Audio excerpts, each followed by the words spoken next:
tara. Engkau sembah Allah seakan-akan engkau melihat dia. Fa illam takun tarahu fa innahu yaraka. Kalau engkau tidak melihat dia, maka sesungguhnya dia melihat engkau. Maka ini yang disebut dengan ilmu tazkiyatun nafs, pensucian jiwa, berasal dari ayat qad aflaha man zakkaha. Zakka yuzakki tazkiyah. Zakkaha ha an-nafs wa nafsin wa ma sawwaha fa alhamaha fujuraha wa taqwaha. Qad aflaha man zakkaha. Dalam ayat lain qad aflaha man tazakka. Setelah tazakka barulah wa dzakara asma rabbih fahtafat minhul wuduru. Tala'al badru, kok tala'al badru. Tasawuf diambil dari kata safa. Man safa qalbuhu lillah. Orang yang hatinya terang benderang karena Allah Subhanahu wa ta'ala, maka disebut ilmu itu sebagai ilmu tasawuf. Secara simpelnya dia menjadi 3 T. Yang pertama adalah takhalli, mengosongkan dari yang kotor-kotor. Kosong dari hasad, kosong dari syirik, kosong dari nifak, kosong dari segala yang jelek. Kemudian setelah itu tahalli. Setelah kosong, tabung, kosong. Setelah kosong, diisi. Diisi dengan zikir, diisi dengan ridha, diisi dengan qanaah, diisi dengan zuhud, diisi dengan wara. Maka disebut dengan takhalli, kemudian tahalli. Sedangkan yang ketiga adalah tajalli. Yang tajalli ini bukan lagi ikhtiar manusia, tapi hadiah dari Allah Subhanahu wa ta'ala. Falamma tajalla rabbuhu lil jabali ja'alahu dakkan wa kharra Musa sa'iqa. Yang ini ikhtiar kita, takhalli, mengosongkan diri dari hasad, dengki, busuk hati, penyakit yang membuat kita menjadi terasa sempit dan lain sebagainya. Setelah itu tahalli, diisi ridha, qanaah, tawakal, zikir, menerima segala ketetapan Allah. Barulah kita akan melihat tajalli, Allah menunjukkan kuasanya kepada seorang hamba. Ini adalah hadiah bonus dari Allah Subhanahu wa ta'ala. Jadi dimanapun kita belajar, siapapun kiai, ustadz, guru, habib, buya yang mengajar, maka sesungguhnya kajiannya tidak pernah keluar dari 3 ini. Kajian subuh ini kita akan membahas tentang bagaimana kita sabar. Kalau sendal kita hilang, sabar. Kalau suami hilang, sabar. Kira-kira masuk kotak yang mana? Sini, sabar. Assalamualaikum warahmatullahi wabarakatuh. Pengajian kita tarawih malam ini, kajiannya adalah apakah membayar zakat fitrah itu pakai beras atau pakai uang? Itu pembahasannya, masuknya ke fikih. Pembahasan kita pada malam hari ini adalah pembahasan tentang makna Ar-Rahman 'alal arsyistawa. Apakah makna istawa itu jalasa wastaqarra atau makna istawa itu adalah ista'la? Maka pembahasan itu adalah tentang ini. Jadi siapapun yang membuat kajian, kita sudah tahu mapping kotaknya. Sama seperti masuk ke dalam rumah, masuk pertama kali pintu gerbang, masuk ke dalam taman, masuk ke dalam ruang tamu, habis itu ada kamar, habis itu ada dapur. Jadi begitu juga dengan ini. Ada yang terkait dengan iman, ada yang terkait dengan Islam, ada yang terkait dengan ihsan. Jadi kalau ada orang mengatakan, apa ini kajian-kajian ilmu kalam ini? Dia tidak mengerti sejarah perkembangan keilmuan dalam Islam. Lalu kemudian ini sumber-sumbernya ini dari mana? Sumbernya adalah Jibril menyampaikan kepada Sayyidina wa Maulana Muhammad sallallahu alaihi wasallam. Nabi Muhammad dapatnya dari mana? Dari malaikat Jibril. Malaikat Jibril dapatnya dari mana? Dari Allah Subhanahu wa ta'ala. Maka sumbernya adalah dari Allah. Allah menurunkan apa yang disebut dengan Al-Quran. Tapi di dalam Al-Quran tidak ada sholat subuh 2 rakaat diawali takbiratul ihram, iftitah, fatihah, ayat, ruku', i'tidal, sujud, duduk antara sujud, sujud, tegak lagi. Tak ada. Yang ada dalam Al-Quran, wa aqimus sholah alladzina yuqimunas sholah aqimis sholata lidzikri. Lalu dari mana datangnya ada niat, lalu kemudian ada iftitah, ada fatihah, ada sunat, ada ruk. Dari mana datangnya ini, tata cara ini? Maka wa anzalna ilaika dzikra litubayyina linnas. Kami turunkan kepadamu Al-Qur'an litubayyina linnas. Penjelasannya kepada manusia itu yang disebut dengan hadis. Kenapa dia disebut hadis? Karena Al-Qur'an qadim. Sedangkan yang lawan daripada qadim adalah hadis, sesuatu yang baru. Qadim artinya yang maha kekal, Allah. Jadi dalam suatu acara, kebetulan ustadz yang mimpin zikir ini, dia panggil ya qadim, ya qadim, ya qadim, ya qadim. Kata panitia di samping, Pak, panggil juga ke Pak Kapolres, karena bukan cuma qadim yang ada. Hadis. Dia disebut dengan hadis karena memang isinya adalah cerita. Jadi kalau di TV Mesir ada judul TV, judul acara namanya Haditsus Shawah. Jadi orang dari pondok yang baru sampai ke Kairo, dia nonton ceritanya Haditsus Shawah, kok dari tadi nggak ada hadisnya.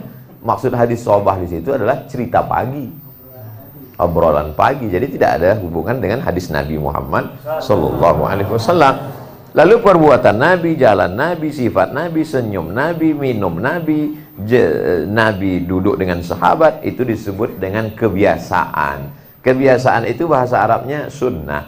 Man sanna fil islami sunnatan hasanatan falahu ajruha wa ajru man amilah biha, wa man sanna fil islami sunnatan sayyi'atan falahu wizruha wa wizru man amila biha min ba'di min ghairi an yanqusa min ujurihim syai'un.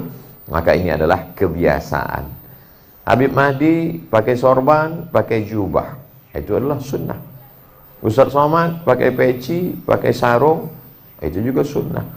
Jadi adalah kebiasaan-kebiasaan. Ada orang minum kopi, itu adalah sunnah. Sunnah apa? Ya sunnah dia. Sunnah kebiasaan. Nah, Ustaz Somad kalau tausiah tangannya sebelah kiri megang mikrofon, sebelah kanan megang spidol. Itu sunnah. Sunnah apa namanya? Bukan sunnah nabawiyah, sunnah somadiyah. Karena kebiasaan sunnah. Nah, tapi ini baru tata caranya. Lalu adakah Nabi pernah mengajarkan rukun sholat ada 13? Yang pertama niat. Rukun umroh ada 5. Niat. Yang kedua tawaf, sa'i, tahallul, lalu kemudian tartib. Itu tidak ada. Lalu siapa yang menyusun itu? Itu adalah disusun oleh para ulama. Al-ulama warathatul anbiya. Itu yang disebut dengan ijtihadnya para ulama. Jadi jangan heran nanti kalau beda antara rukun sholat menurut mazhab Syafi'i dengan rukun sholat menurut mazhab Maliki dan lain sebagainya. Nah, tentu kita punya ada namanya referensi atau sumber. Tentang akidah ini referensinya banyak sekali. Setiap ulama itu ingin meninggal dunia, dia meninggalkan sesuatu legasi, warisan, sehingga kalau dia meninggal dunia ada sesuatu yang membuat orang teringat dengan dia. Dari mana kita kenal Imam Nawawi? Kita tak tahu rumahnya, tak ada rekaman video YouTube-nya, tidak ada gambarnya, tak ada poster balehonya. Kita mengenal Imam Nawawi dari kitab Arba'in An-Nawawiyah, meninggal tahun 676. Jadi mereka berlomba-lomba untuk menulis kitab supaya meninggalkan sesuatu. Harimau mati meninggalkan belang, gajah mati meninggalkan gading, manusia mati meninggalkan kitab. Kitab utang. Nah, meninggalkan kitab. Nah, tentang masalah akidah, lain padang, lain belalang, lain lubuk, lain ikannya, lain pondok, lain referensinya. Nah, jadi yang saya sebutkan ini hanya sebagai sampel contoh saja. Dari yang paling bawah sekali ada namanya Aqidatul Awam. Lalu kemudian Aqidatul Awam ini banyak sekali syarahnya. Salah satu syarahnya adalah ditulis, dilengkapi, disusun oleh murid dari Sayyid Muhammad bin Alawi bin Abbas Al-Hasani Al-Maliki. Ketika beliau mengajar, muridnya menulis, maka muncullah kitab apa yang disebut dengan Jala'ul Afham, Syarah Aqidatil Awam. Lalu kemudian biasanya di madrasah sanawiyah, di pondok pesantren, banyak beberapa pondok memakai muqarrar kitab pegangan Al-Husunul Hamidiyah. Lalu kemudian puncaknya di atas sekali biasanya aliyah tamat kelas 6, kelas 7 dipakai kitab Ad-Dasuqi ala Ummil Barahin. Ad-Dasuqi ala Ummil Barahin syarah Sanusiyah. Nah, ini biasanya dipakai. Saya hanya menyebutkan contoh, walaupun banyak sekali kitab-kitab akidah yang dipakai di pondok-pondok lain, karena saya hanya menjelaskan sebagai sampel supaya kita punya gambaran. Nah, tentang masalah fikih juga demikian, karena banyak sekali mazhab. Ya, mazhab yang kita dikenal dengan mazhab Ahlus Sunnah wal Jamaah. Yang paling tua adalah Imam Abu Hanifah, yang kita kenal dengan Imam Hanafi, meninggal tahun 150 Hijrah. Beliau meninggal di Kufah tahun 150. Pada saat yang sama lahir seorang Imam Muhammad bin Idris Asy-Syafi'i di Gaza. Gaza adalah Gaza, Palestina. Mudah-mudahan Allah membebaskan Palestina dari Israel. Di tahun yang sama, ini salah satu cara lempar satu batu lempar dua burung yang mati. Nah, di antara cara mudah mengingat tahun adalah meninggal Imam Hanafi 150, lahir Imam Syafi'i 150. Meninggal 204, makamnya di Fustat, Kairo sekarang. Lalu kemudian di antara Imam Hanafi dan Imam Syafi'i, di tengah ini ada imam, namanya Imam Malik bin Anas. Kita selalu menyebutnya Imam Maliki. Makamnya di samping Masjid Nabawi, di pemakaman Baqi. Mudah-mudahan kita panjang umur, sehat badan, bisa ziarah ke makam beliau. Beliau meninggal tahun 179 Hijrah. Yang terakhir adalah Imam Ahmad bin Hambal, atau disebut dengan Imam Hambali, meninggal pada tahun 241 Hijrah. Lalu orang menyangka bahwa Ahlus Sunnah yang menyusun fikih 4 ini. Padahal ada Imam Ibnu Abi Layla, ada Imam Al-Auza'i, ada Imam Sufyan Ats-Tsauri, ada Imam Sufyan Ibnu Uyainah, ada imam, banyak sekali imam-imam. Tapi tidak semua imam masuk imam mazhab. Di antaranya Imam S. Arifin dan Imam Samudra sudah masuk dalam. Nah, kita adalah kebetulan di Asia Tenggara, itu Indonesia, Malaysia, Brunei Darussalam, Singapura, Patani Thailand Selatan, Moro Filipina, itu kita mengikut mazhab Imam Syafi'i. Nah, di pondok kita belajar fikih mazhab Syafi'i dari mulai yang paling kecil, matan takrib. Setelah itu naik ke atas, Fathul Qarib. Fathul Qarib. Lain pondok, lain diktat, lain muqarrar. Tapi ini sebagai sampel saja. Kemudian naik ke atas, Kifayatul Akhyar. Lalu kemudian naik lagi ke atas, dibaca macam-macam, I'anatul Talibin. Biasanya sampai i'anah. Oh, kami terus lagi Pak Ustadz, kelas 7 Al-Mahalli. Setelah itu barulah murid-murid bebas mau baca kitab apa saja. Karena perasaan dulu waktu di pondok membawa kitab ini sudah besar sekali. Saya ingat dulu kawan-kawan membawa Kamus Al-Munjid fil Lughati wal A'lam, panjangnya sejengkal, udah bangga sekali pergi ke masjid. Rupanya tidak dibaca, untuk bantal tidur. Padahal begitu kita sampai ke Mesir, begitu besar kitab-kitab. Ini kitab mazhab Syafi'i. Lalu kemudian kita tidak ingin juga menyalahkan mazhab yang lain. Bagaimana supaya kita tahu? Maka ulama membuat kitab perbandingan mazhab.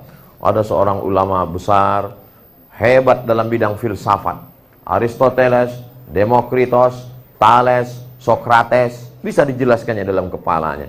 Maka dia terkenal di Andalusia. Kalau saya sebut Andalusia, banyak juga anak-anak muda sekarang tak tahu. Tahu Andalusia? Tidak. Tahu Andalusia? Tidak. Tapi pas disebut Real Madrid, Barcelona, oh tahu. Andalusia adalah Spanyol. Maka dia terkenal di Spanyol. Orang Eropa menyebutnya sebagai, tulisannya bisa dicari, Averroes. Averroes kata mereka. Dalam bahasa Arab dia disebut dengan Ibnu Rushd. Ibnu Rushd ahli filsafat. Dia dianggap sebagai orang yang bisa menjelaskan filsafat Yunani kuno klasik.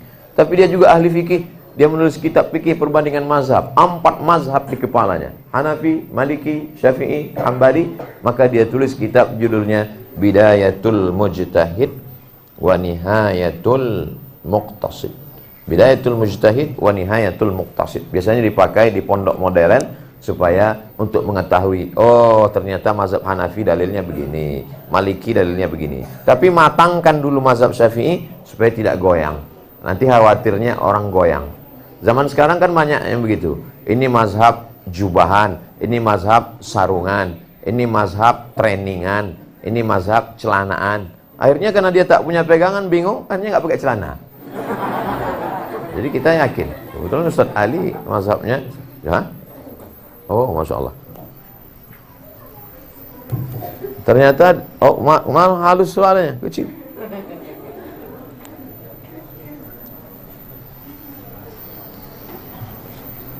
Oke, kita lanjutkan. Ternyata di Nurul Huda itu kalau sudah setengah jam ganti mikrofon.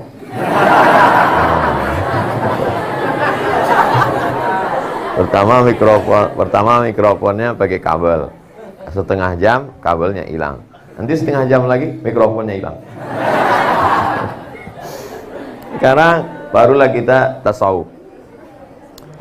Ada orang tidak mau pakai tasawuf. Kata dia jangan pakai istilah-istilah tasawuf. Tasawuf itu istilah yang bid'ah.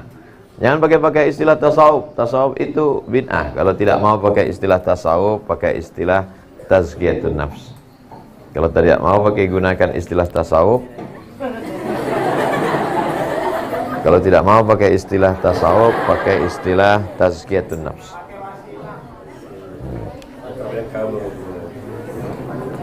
Tak bisa ke lain hati. Judulnya tak bisa dengan yang baru. Ada orang jangan pakai istilah tasawuf, terus kita pakai istilah tazkiyatun nafs. Ternyata pas diteliti-teliti kitab tazkiyatun nafs itu isinya bagaimana mensucikan hati, bagaimana membersihkan hati. Setelah hati bersih diisi dengan zikir, ridha, qanaah, tawakal, zuhud, wara. Ternyata isinya sama dengan orang, saya nggak bisa makan ikan. Kamu makan ikan? Saya nggak bisa makan ikan. Tapi ketika ikan itu dihancurkan, dicampur tepung, di blender, dia makan. Padahal kan ikan juga. Nah, namanya empek-empek. Jadi dalam tasawuf itu diambil dari kehidupan Nabi Muhammad sallallahu alaihi wasallam. Lalu kemudian diamalkan oleh generasi salaf. Di antaranya adalah Imam Ibrahim bin Adham. Ibrahim bin Adham, orang yang sangat warak luar biasa. Suatu ketika Imam Ibrahim bin Adham sholat maghribnya di Makkah, sholat isyaknya di Madinah. Jaraknya 500 km. Belum ada pesawat. Imam Ibrahim bin Adham satu malam dia tidak bisa. Pas mau sholat isya ke Madinah, nggak bisa. Dia cari-cari apa dosaku hari ini. Rupanya dia biasanya beli kurma satu tumpuk 7 butir. Hari itu dia beli kurma satu tumpuk 8 butir. Yang salah bukan dia, yang jual salah ngitung. Ternyata bukan disebabkan makan haram orang kehilangan karomah, disebabkan karena sesuatu kesalahan orang lain. Mestinya sebelum beli dia tanya dulu, Mas, ini kan biasa 7, ini kok 8, untuk menyelamatkan. Nah, jadi begitulah halusnya dia. Lalu kemudian ada namanya Bishri Al-Hafi. Ada seorang namanya Bishri Al-Hafi. Al-Hafi, Hafi artinya nggak mau pakai sendal. Jadi kalau ada di pondok nggak mau pakai sendal berarti Al-Hafi. Bishri Al-Hafi orangnya mabuk. Saat suatu malam dia sedang lagi mabuk-mabuknya, lagi fly. Begitu dia pulang, hujan rintik-rintik, ada air mengalir. Lalu dia lihat ada tulisan Bismillahirrahmanirrahim, diambil. Walaupun dia mabuk, ternyata pas ngeliat itu dia sadar, diambil. Dia bawa pulang ke rumah, dia tempel ke dinding. Dia pun tertidur. Malam itu dia mendengar suara, hai Bishri Al-Hafi, sebagaimana engkau sudah memuliakan namaku, maka aku akan muliakan namamu. Bishri Al-Hafi, salah satu dari wali-wali Allah. Ada namanya Imam Sufyan Ats-Tsauri. Ada dua Sufyan, kalau disebut Sufyanani, dua Sufyan. Satu Imam Sufyan Ats-Tsauri, satu lagi Imam Sufyan Ibnu Uyainah. Imam Sufyan Ats-Tsauri ini pun begitu juga. Dia hidupnya zuhud, tasawuf, hidupnya sederhana, tinggalnya di Kufah. Sedangkan Imam Malik kaya raya, tinggalnya di Madinah, punya kereta kencana. Imam Sufyan Ats-Tsauri berkirim surat kepada Imam Malik. Hai Malik, kita kan mesti ikut hidup sederhana seperti Nabi. Kenapa kamu kaya, punya kereta kencana? Kata Imam Malik menjawab, aku memang punya kereta kencana, tapi sampai sekarang nggak pernah aku naiki. Kenapa? Karena aku malu berada di atas kereta kencana, sedangkan tapak kaki kudaku menginjak tanah, di bawah tanah itu ada jasad Nabi Muhammad SAW. Aku memang punya rumah besar, aku memang punya kendaraan, aku memang punya harta kaya, tapi dia tidak sampai ke dalam hatiku, dia hanya berada di ujung tanganku.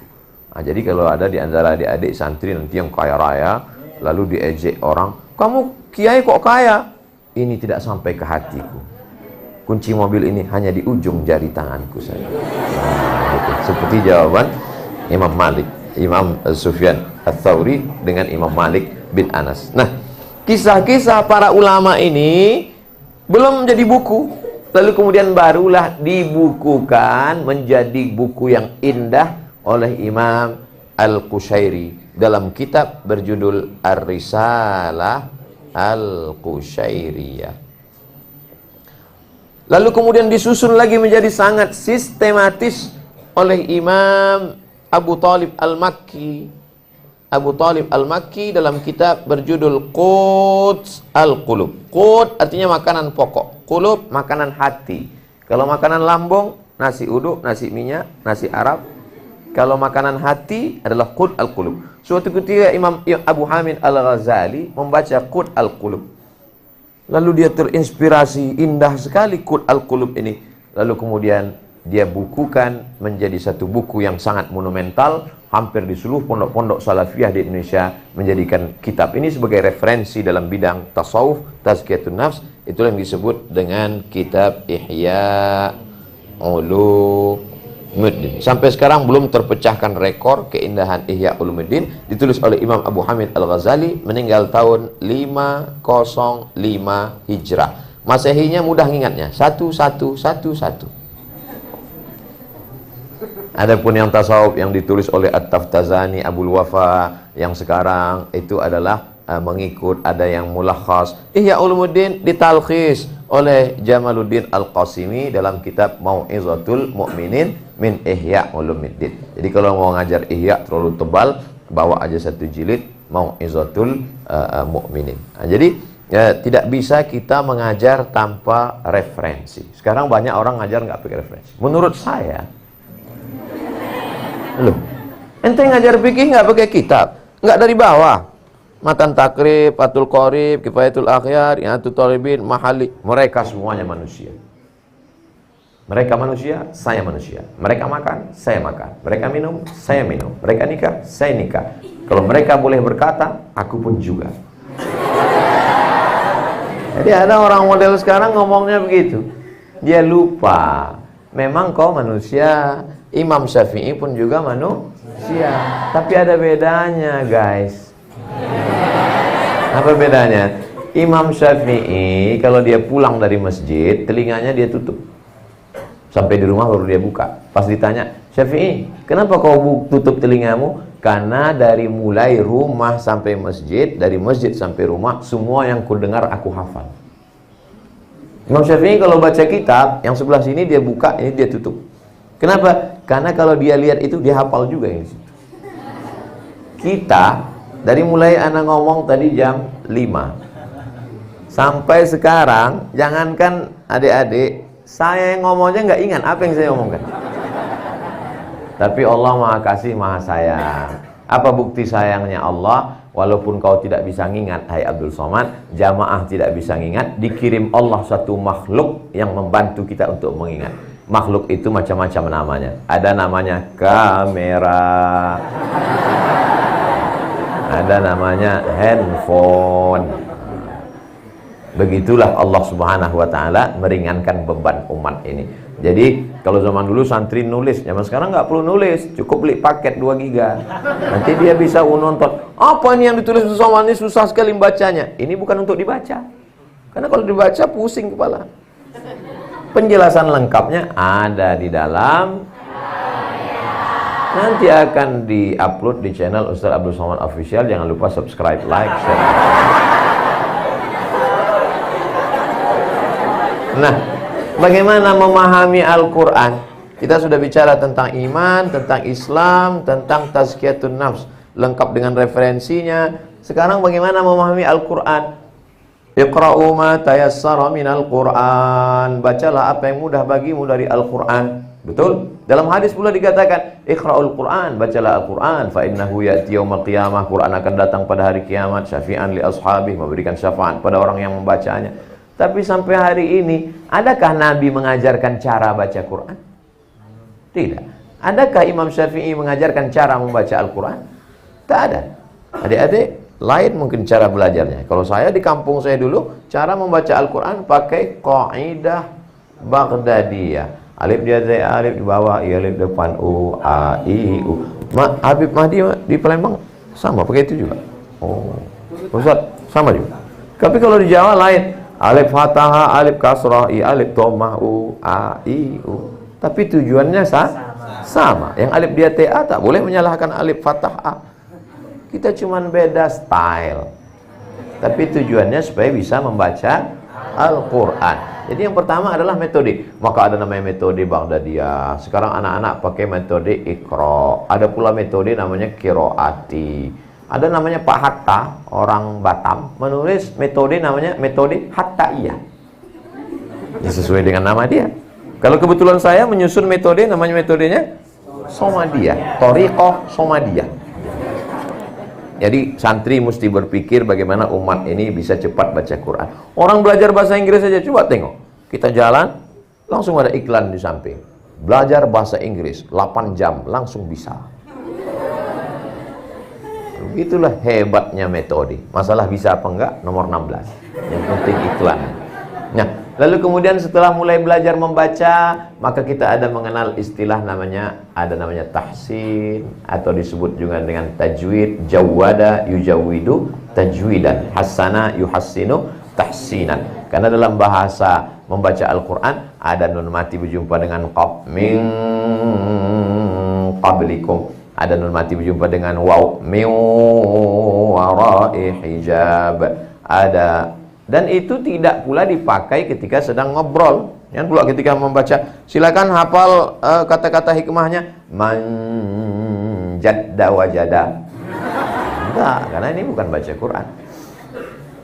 Lalu kemudian orang yang belajar qiraat. Mulailah belajar qiraat. Kebetulan kita yang di Asia Tenggara, itu qiraat yang kita baca adalah qiraat Hafs an Asim. Sedangkan di Maroko, itu mereka membacanya qiraat Warsh. Bedanya alladzina yuqimuna shalah Hafs. Warsh alladzina yuqimuna shalah. Wadduha Hafs. Warsh wadduha.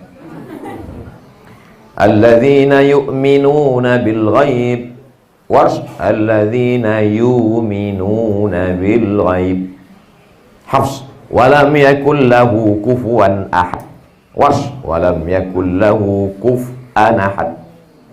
Jadi hanya sekedar. Dan kita tidak boleh menimbulkan fitnah. Mentang-mentang baru pulang dari belajar qiraat langsung pulang. Alladzina yuqimuna shalah. Langsung makmumnya bisi. Apa ini? Sesat. Makmumnya belum ngaji. Nah, lalu kemudian yang suara, sebetulnya qiraat ini berapa Pak Ustadz? Qiraat yang mutawatir 7, yang 3 masyhur, yang 4 syaz, 7 mutawatir, 3 masyhur, 4 syaz. Jadi semuanya, kalau ada yang mengatakan qiraat sab'ah, nih, qiraat asyrah, nih, qiraat arba'ata asyar, lengkap semuanya. Lalu kemudian yang suaranya bagus, maka ada lagi dalam bidang tarannum, Ada namanya Bayati, Soba, Sika, Jaharka, Hijaz, Ras. Apa itu? Ada lantunan-lantunan ketika dia membaca Quran. Siapa yang bilang baca Quran tidak boleh pakai lantunan? Itu imam-imam Masjidil Haram ada nadanya. Habib Mahdi tadi ada nadanya. Muammar Zaid ada nadanya. Bismillahirrahmanirrahim. Alhamdulillahi rabbil alamin. Ar-Rahmanir-Rahim. Tapi ada pula orang baca cepat. Bismillahirrahmanirrahim. Alhamdulillahi rabbil alamin. Ar-Rahmanir-Rahim. Maliki yaumiddin. Iyyaka na'budu wa iyyaka nasta'in. Itu imam tarawih belum buka puasa. Jadi macam-macam. Tapi tetap ada iramanya, ada nadanya. Tapi kunci pertamanya adalah tajwid. Jangan sampai gara-gara lagu lalu tajwidnya rusak. Bismillahirrahmanirrahim.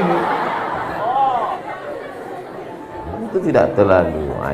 Ini semua adalah kekayaan khazanah yang tidak ada di dalam kitab-kitab lain. Begitu kayanya. Dan ada pula tafsirnya.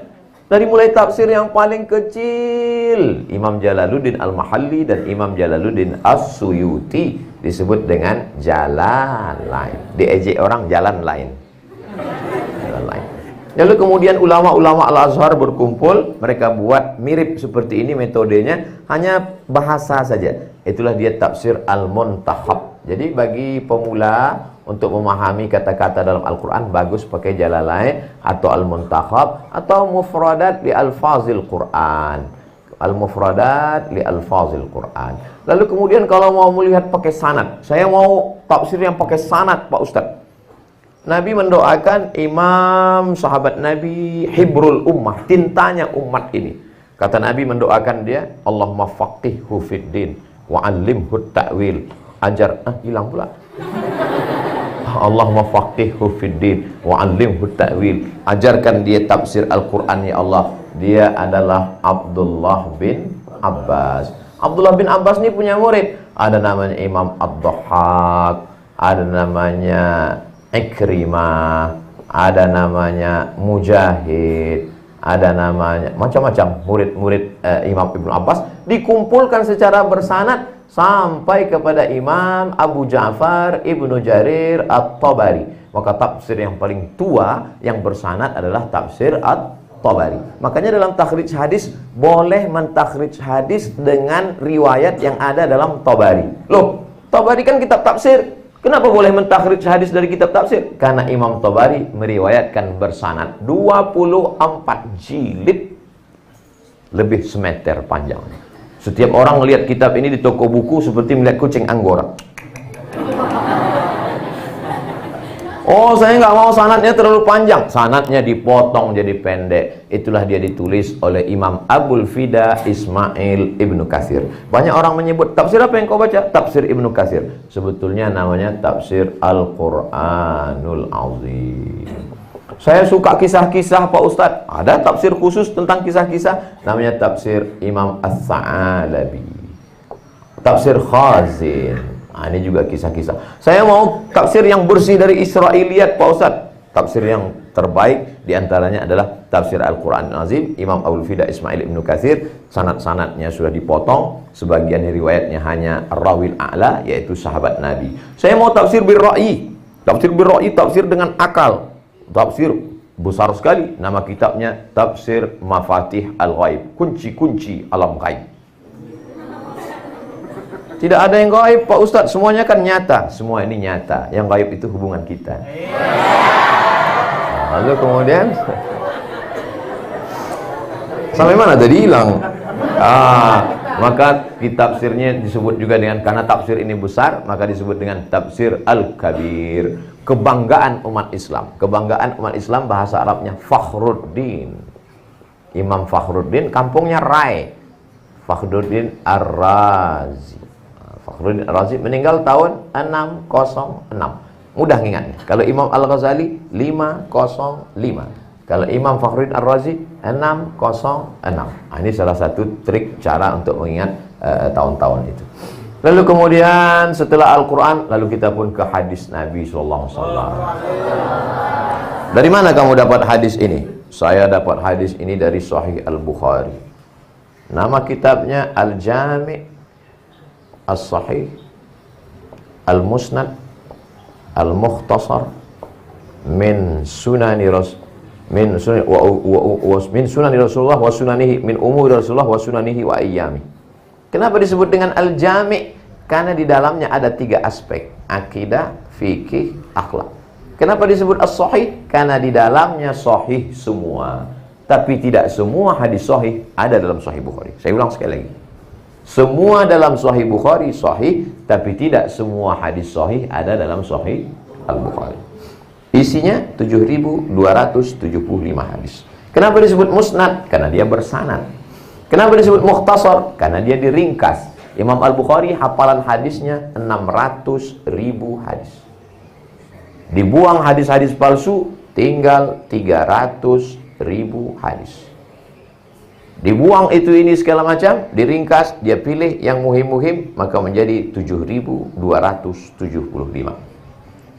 Imam Bukhari meninggal Muhammad bin Ismail bin Ibrahim bin Al-Mughirah bin Bardisbah, meninggal 256.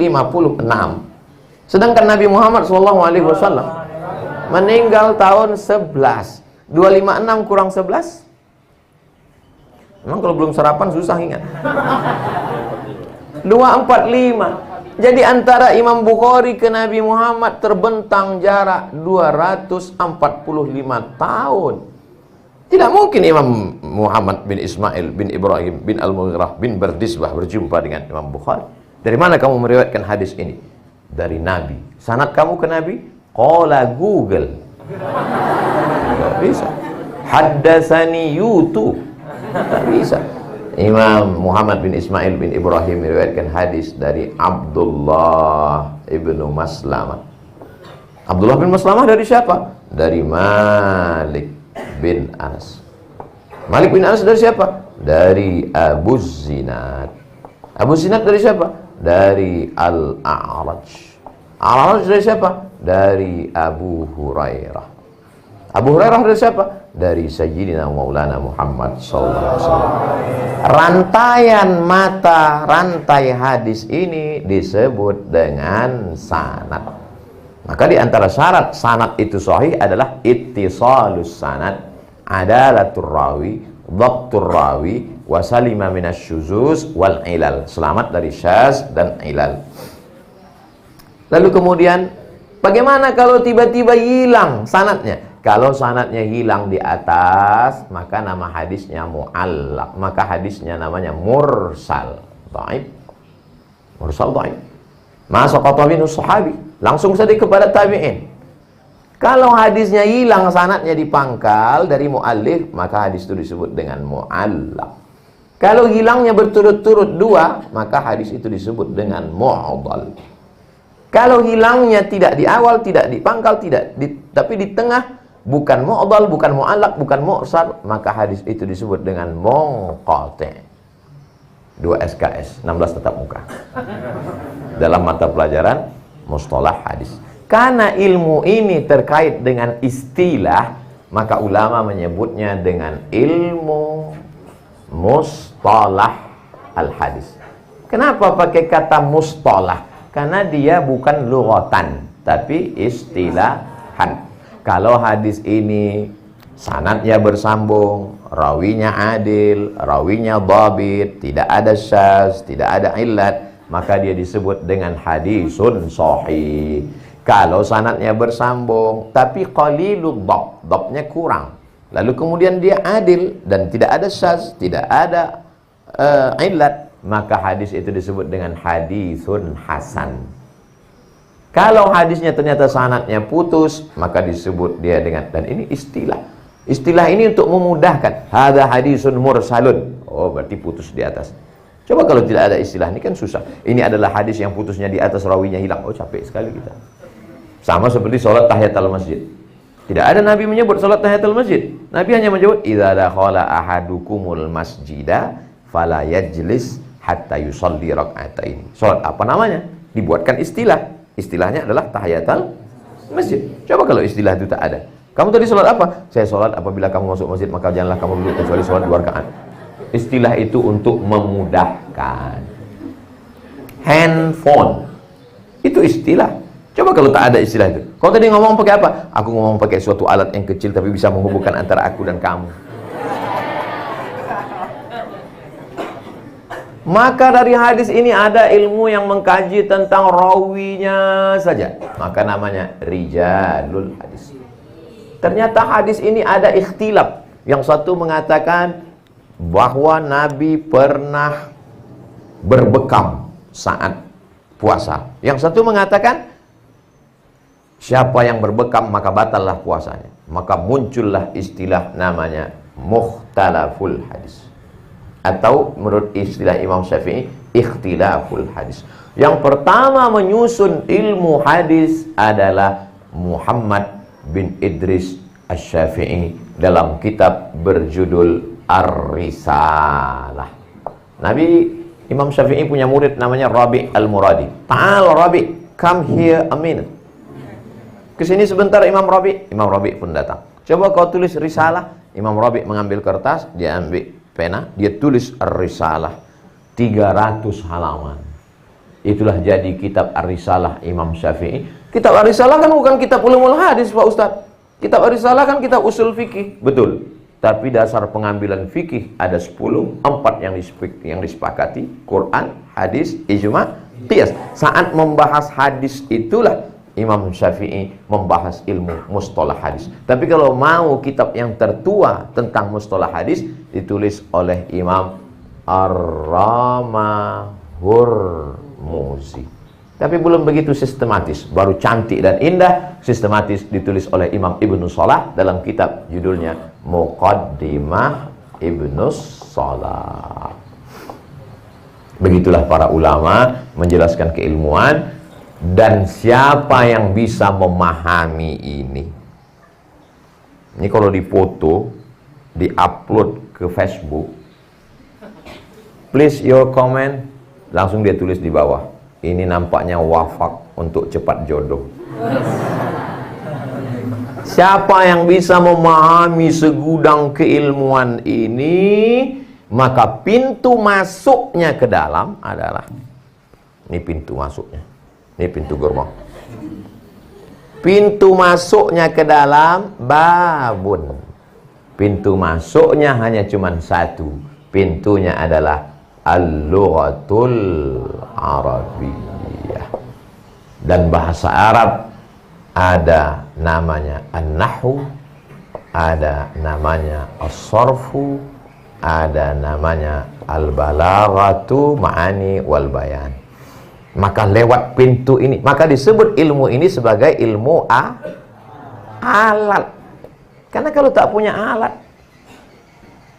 mau buat video tentang kuliner, adik-adik sekalian, kita akan membuat persiapan buka puasa kuliner. Kualinya nggak ada, pancinya nggak ada, kompornya nggak ada. Gimana mau kuliner? Kuliner angin.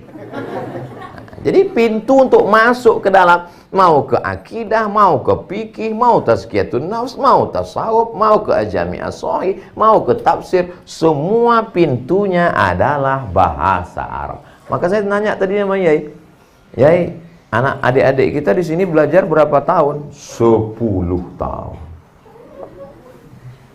10 tahun. Jadi kalau ada orang mengatakan, ngapain di pondok lama-lama? Ini kamu masih waras. Karena untuk memahami ini, dan bahasa kita tidak sama dengan bahasa Inggris.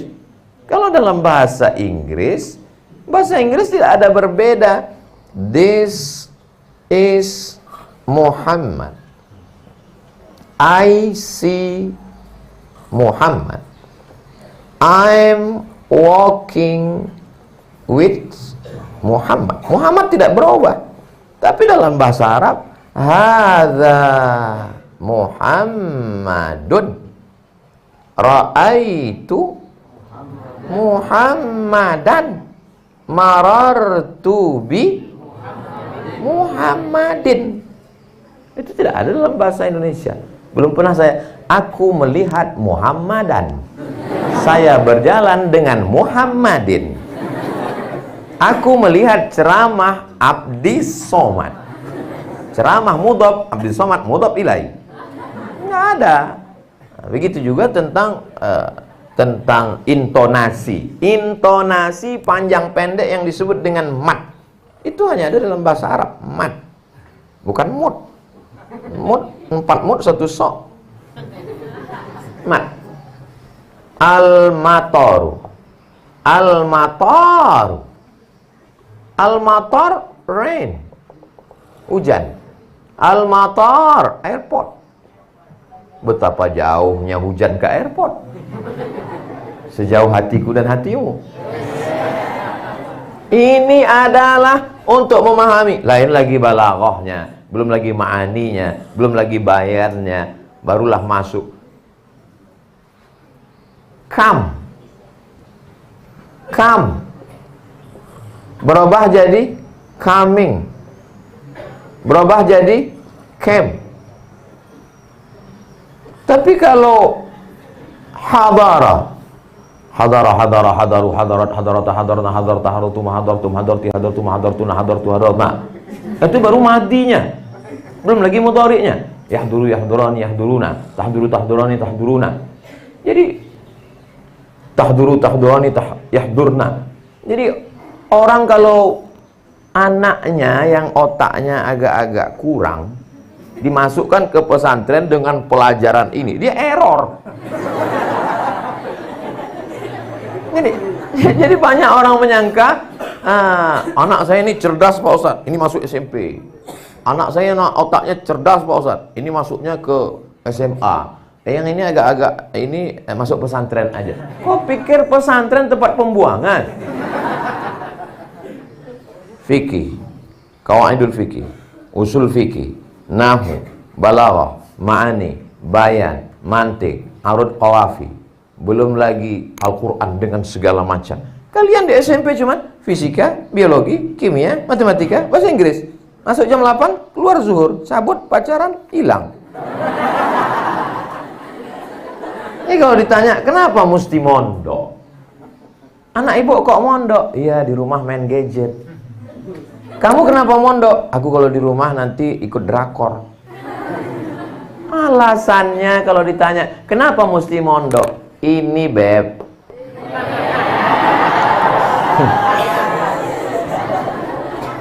Jadi kalau nanti adik-adik libur ini Idul Fitri ketemu sama mereka, gimana di pesantren? Berat ya di pesantren? Pesantren itu berat, mata pelajarannya banyak. Karena pesantren ini berat, biar aku aja.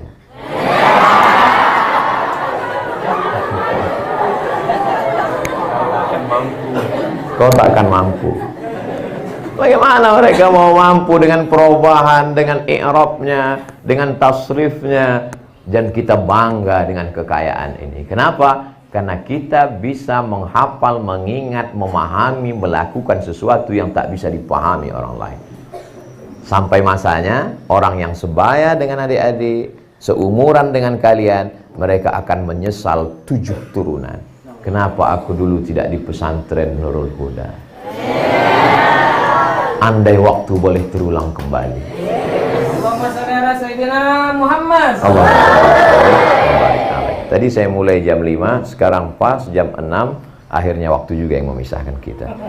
60 menit bersama, sesuai yang tertulis di botol 600 ml.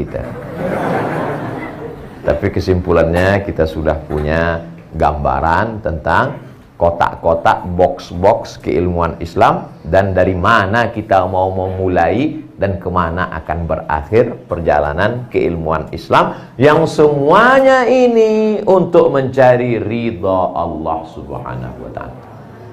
Man talaba ilman, siapa yang cari ilmu, mimma yubtagha bihi wajhullah, yang semestinya untuk mencari ridha Allah, tapi ternyata dia cari ilmu ini hanya untuk apa? Liumari bihil ulama, liujari bihis sufaha, untuk nantang-nantang ulama, untuk membodoh-bodohkan orang awam. Lam yajid irfal jannah, tidak mencium bau surga. Makanya sebelum menuntut ilmu niatkan bismillahi tawakkaltu 'alallah la haula wala quwata illa billah, ilahi anta maqsudi wa ridhaka matlubi. Bahwa yang lain-lain ini bonus. Apa yang kita dapatkan selama menuntut ilmu ini, itu bonus dari Allah. Saya tidak pernah terpikir mau titel LC, MA segala macam. Itu bonus. Belajar saya di Mesir 4 tahun, dapat LC. LC bukan lagi cemas. LC itu singkatan dari licence, artinya ijazah. Anak ini sudah punya ijazah untuk ngajar, walaupun berat badannya kurang. Itu artinya licence. Habis itu saya pergi ke Maroko, dapat lagi bonus DESE.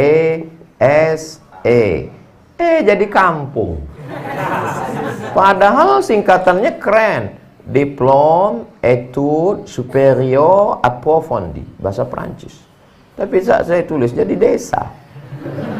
Habis itu ke Sudan, dapat PhD, filosofi di doktor. Habis itu dari Universitas Internasional Selangor, Malaysia, saya dikasih doktor. Kemudian dari Universitas Sultan Syarif Ali Brunei Darussalam, profesor. Kemudian dari Lembaga Adat Melayu, Datuk.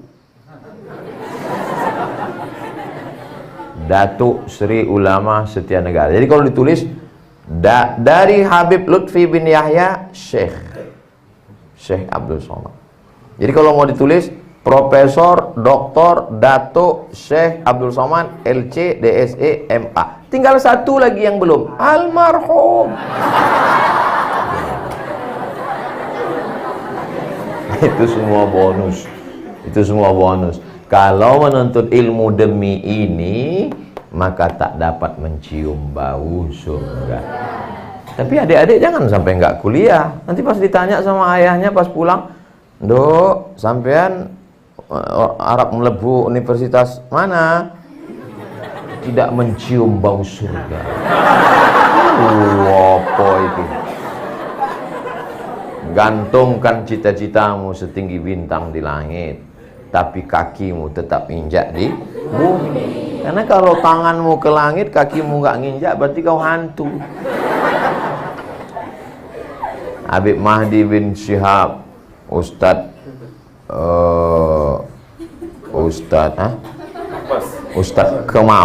Kemas Ali. Ustadz Kemas Ali dari Palembang terbang sejauh mata memandang sampai ke Jawa Timur, belajar di pondok pesantren Wali Songo. Habib Mahdi bin Syihab dari Palembang terbang ke Yaman, Tarim Hadramaut bersama Habib Omar bin Hafiz, Darul Mustafa Tarim. Adik-adik nanti ada yang terbang, tak tahu entah kemana, pokoknya terbang. Amin. Tapi ilmu tidak bertempat. Ilmu tidak bertempat. Sahih Bukhari yang kita baca di Nurul Kuda, itu juga yang kita baca dari Sabang sampai Maroko, sama. Pergi jauh-jauh itu belajar hidup, belajar bagaimana bisa hidup di tengah orang banyak. Mudah-mudahan ada manfaatnya. Terima kasih atas segala perhatian. Mohon maaf atas segala kesilapan dan kekhilapan. Akhirnya saya ucapkan selamat menunaikan ibadah suci Ramadan 1443 Hijrah. Taqabbalallahu minna minkum shalihal a'mal. Mohon maaf, aku qouli hadza astaghfirullah li wa lakum wallahul muwaffiq ila aqwamit thariq. Ala hadhihi niyyah, majelis ilmu, majelis yang dihadiri oleh para malaikat, dibanggakan Allah taala. Mari kita aminkan doa Sayyidi Al-Habib Mahdi bin Syihab ala hadhihi niyyah. Al-Fatihah. A'udzubillahi minasyaitonir rajim. Bismillahirrahmanirrahim. Alhamdulillahirabbil alamin. Ar-Rahmanir-Rahim. Maliki yaumiddin. Iyyaka na'budu wa iyyaka nasta'in. Ihdinas siratal mustaqim. Shiratal ladzina an'amta 'alaihim ghairil maghdubi 'alaihim waladdallin. Amin.